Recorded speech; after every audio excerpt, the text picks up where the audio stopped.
time, we as First Nations people lived without any, how would I put it, conflict, without any boundaries. We were one with Mother Earth.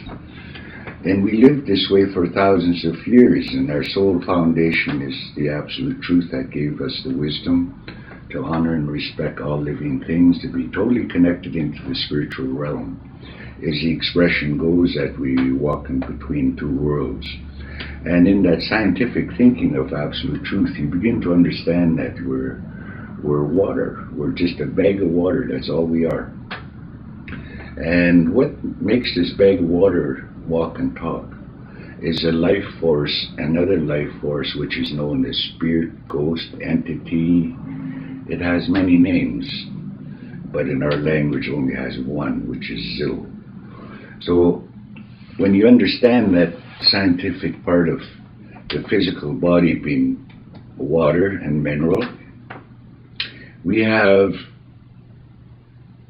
to keep an eye out and watch out for stuff, food, chemistry that we put into our body for our body to live and survive and be healthy.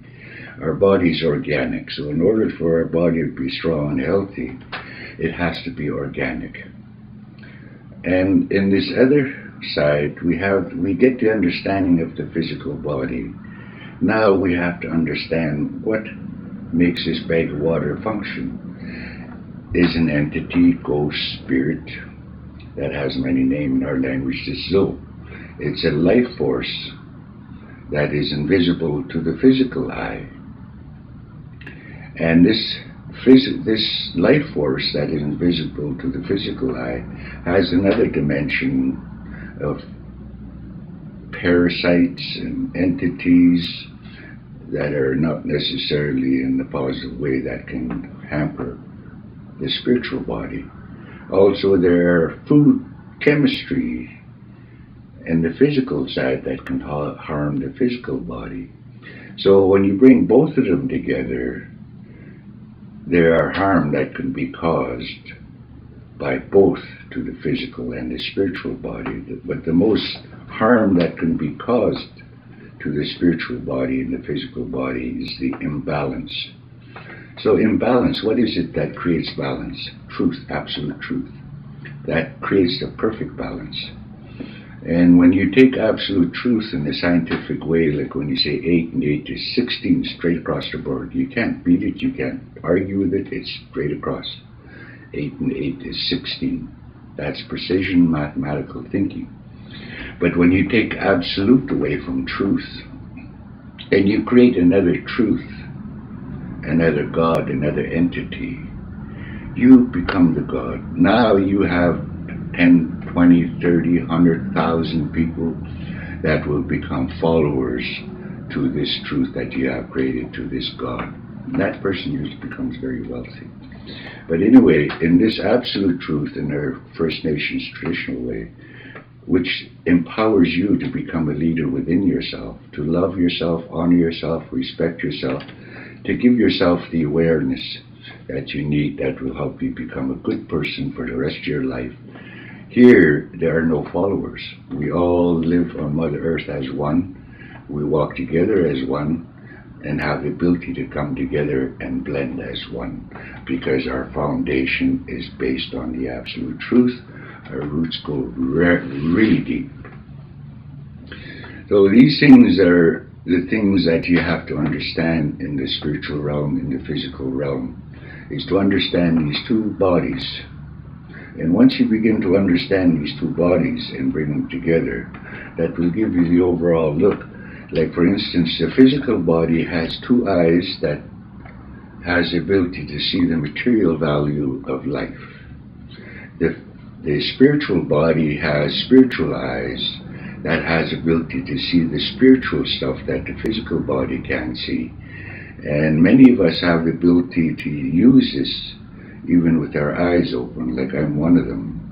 I can see the other side with my eyes closed, and I can see it with my eyes open. I can trigger it and see both sides, the physical and the spiritual realm, both at the same time. And in this, There are guidance that comes from the physical world. There's guidance that comes from the spiritual world. So when you work with both of them, that helps you stay on path, helps you stay in a place of self-love, self-honor, self-respect.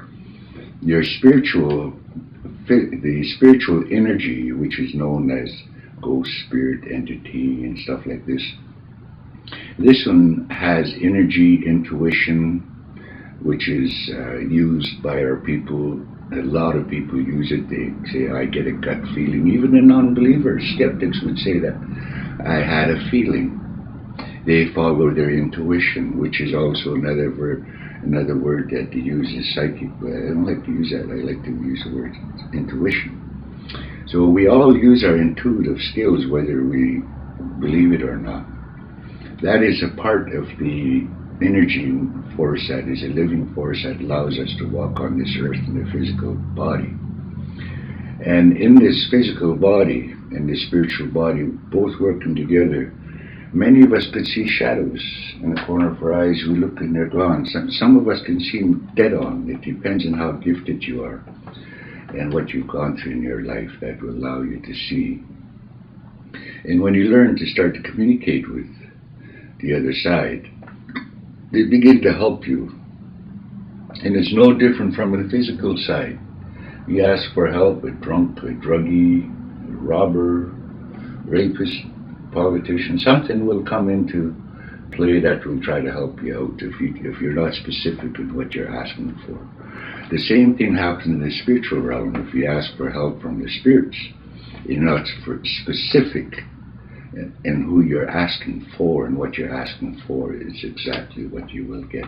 The same way you would in the physical world, where you say, okay, I need help, and you meet somebody, and that's not totally on par. So being very specific in what you ask for. When you ask for something in the spiritual realm, you make sure you ask for only good spirits that are divine, that are sacred. In the same way you would in the physical world, you research, investigate, find out that the help you're going to get is genuine. So these two entities, the two thought form, has to work as one to be able to succeed in life, to be able to help yourself in the realm of self-love, self-honor, and self-respect. Big time. And so loving yourself is most important. Understanding your history in the positive, negative is so important. Understanding energy is so important. Because we live in a sea of energy. Our bodies are invaded by energy that is no good to our bodies. For instance, you live in a house. You're living in a vortex of energy. You got electrical wires running around your house and you're right in it. Television, everything.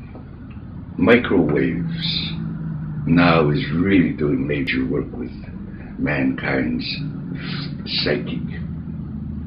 Then you have the ground, the buildings.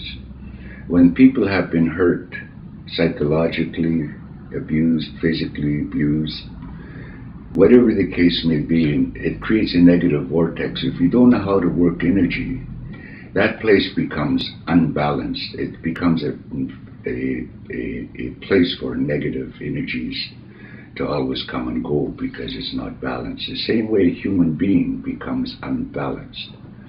So when you learn about energies and how to balance energies, remove energies and clear energies, you can create a safe environment.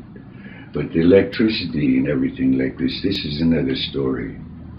You have to run away from it. But it does, over a period of time, have an effect on you, along with the processed food that we're eating and everything else that is riding along with us.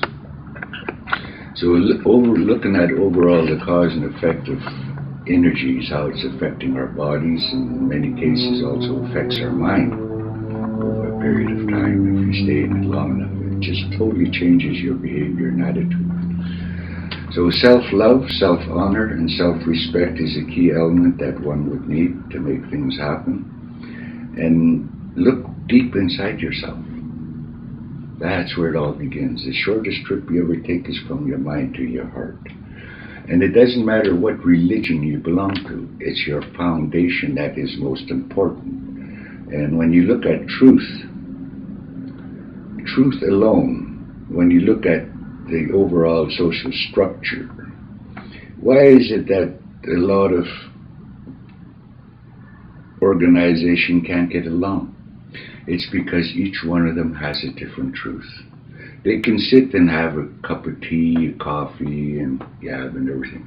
But when it gets right down to the core of things, the heart of things, friction will happen, because that's when the truth comes out. One truth is round and one is square. They can't come together. So when you look at that and psychoanalyze that situation, it was a man-made truth that started thousands, if not hundreds of years ago. Another one over here. So these are individuals that created a God and to create followers. The absolute truth is dead on. The absolute truth, you understand all these teachings, you do not judge it or criticize. The absolute truth allows you to walk anywhere on this God's green earth and kneel down with anybody that prays to God, Jesus, Buddha, whoever it may be, providing that they pray from their heart to the Creator.